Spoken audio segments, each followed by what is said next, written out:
Alright, so now I'm going to get an example of, how I use all these like different chord shapes in practice. So usually what I like to do is, if since my church, there isn't a lot of people that play guitar or whatever, and our band is really small. We're just kind of a trio, so I kind of have to do a little bit more. Okay, so that gives me more freedom to experiment actually. So actually, the less your group is, the more you have the freedom to experiment. At the same time, it can be more challenging. But usually, like in a song, what I like to do is, usually the verse is kind of a quiet section, and then there's a build up, and then the chorus, gets louder. So what I like to do a lot of times is, during the verse, I'll play just more, down here. So for example, if I was in the key of G, right, I would just play the chords down here in like the first or second position. But then, when there's a build up and we get to the chorus, a lot of times what I'll do is I'll actually go up to like the 7th fret or right over here, and then play the chords up here. It can actually give us, there's variety, but also I think it also helps with the dynamic. Now if you go too high, that can actually kind of ruin the dynamic, but I think that the guitar from the 1st fret, especially up to like the 7th, to the 8th or 9th fret, like you can like really, get a lot of power, a lot of power and sound and variety at the same time. But for the most part, like if you want to have like a nice warm sounding, tones, you would actually play like somewhere around here on the guitar. This is like the sweet spot for the guitar. But if you want like a lot of power, you can get a lot of power, playing down here, but you can still get plenty of power playing up to the 7th fret. So I'll just have to demonstrate this for you, okay? So let's just take a basic chord progression: G, D, E minor, C. Okay, so we know this one, G, and then we have D, and then E minor, and then C. Okay, so I'd probably do that for the verse, and then when I get up to the chorus, let's just say it has the same chord progression. I'll go up here, alright, and then D, and then E minor, and then C. So we have that G chord, in the 7th fret, and then this D chord, and then E minor. It's kind of like a G chord, but instead of having your 2nd finger on the 6th string, I just move it down to the 5th string, and then I mute the 4th string. You get a nice big E minor chord and a C chord.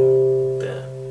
So let me demonstrate how this sounds. So I'm gonna play softly, like as if a verse, and then we go into the chorus.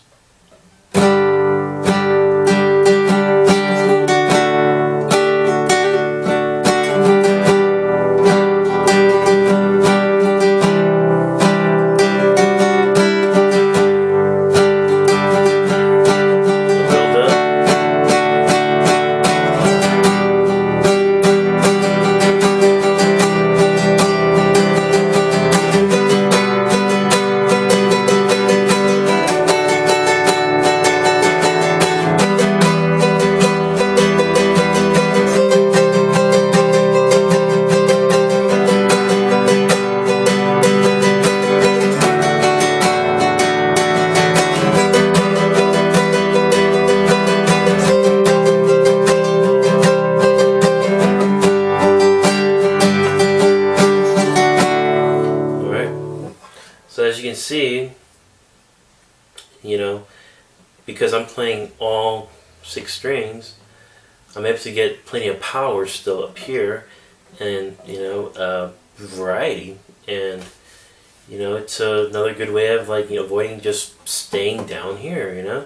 So it's a good way of like moving around, and especially like if you're gonna play like a long set or something, if you're just stuck in one place, trust me, your hand will cramp up really quick. So it's a good thing to keep your hands loose and be able to play chords moving up and down the fretboard, even if you're rhythm guitarist. But however, you know, if you have playing in a bigger band and you have, you know, an electric guitar, and then you have 2 acoustics maybe, or maybe even 2 electrics too, you know, then you really have to adjust accordingly. So if you're a guitar player, maybe like, you know, lead vocal or something, I guess playing the easier chords would be good. And then if you're secondary guitar and like maybe backup vocal, because that's what a lot of times what I do, then I'll play probably up here. And then probably the electric guitar will probably has stuff down here.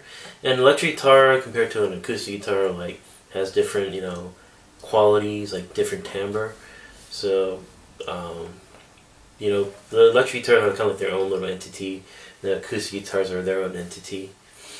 Alright, but so I'm talking more about an acoustic like guitar here.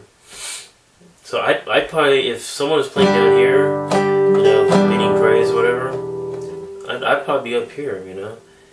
And I probably wouldn't necessarily play really strongly, but I'll probably just do like some basic arpeggio, like.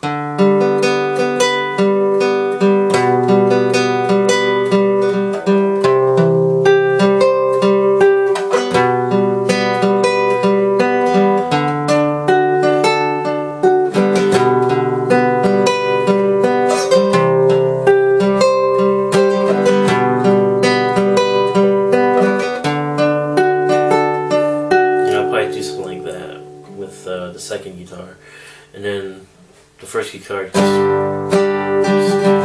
do like strumming.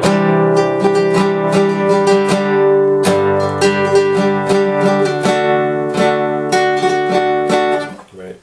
So you know, I wish I had like a you know track where I can play along with, but I think you can kind of get the point. So. If, you know, let's say you're playing acoustic guitars, and one of the guitarists are playing up here, then you might as well play down here. And then if they're playing down here, you might as well play up here. And what you really want to do is kind of look at the full spectrum of sound. So you don't want everybody just be like in the middle or the bass, because that's what typically happens. You kind of want to make sure that you know, you get the lows, the mid, and the highs to get a full sound. So yeah, that's how I usually kind of look at music and use different like chord shapes and stuff like that.